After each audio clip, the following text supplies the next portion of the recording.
Meanwhile, Turkish President Recep Tayyip Erdogan and his US counterpart Joe Biden held their first call since the US leader's inauguration. And in a landmark step, US President Joe Biden is expected to recognize World War I era Armenian genocide. Today marks the 106th anniversary of the Ottoman Empire's mass killings of hundreds of thousands of Armenians. The descendants have pressed hard for the world to describe the massacre as genocide. On the Armenian Remembrance Day, Biden is expected to break away from decades of carefully calibrated White House statements. White House statements had previously described the events as Metzyegeren, which is great evil. Turkey has fought furiously for decades against such a declaration. Turkey accepts that many Armenians living in the Ottoman Empire were killed in clashes with Ottoman forces during World War I. But it contests the figures and denies the killings were systematically orchestrated and constitute a genocide.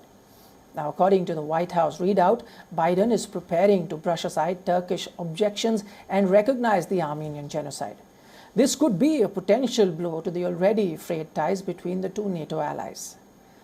After the call, the Turkish president said both leaders agree on the strategic character of the bilateral relationship and the importance of working together to build greater cooperation on issues of mutual interest. The two leaders have also agreed to meet one-on-one during the NATO summit in June to have a wider conversation about their two countries' relations. Ties between Ankara and Washington have been strained over a host of issues like policy differences in Syria, human rights. Turkey purchased Russian S-400 defense systems, which was the target of US sanctions. A delay in the call is widely seen as a cold shoulder to Erdogan, who has enjoyed close ties with former President Donald Trump.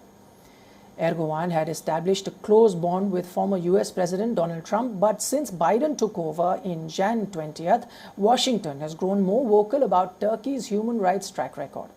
It has also stood firm on its demand that Ankara get rid of the Russian defense systems.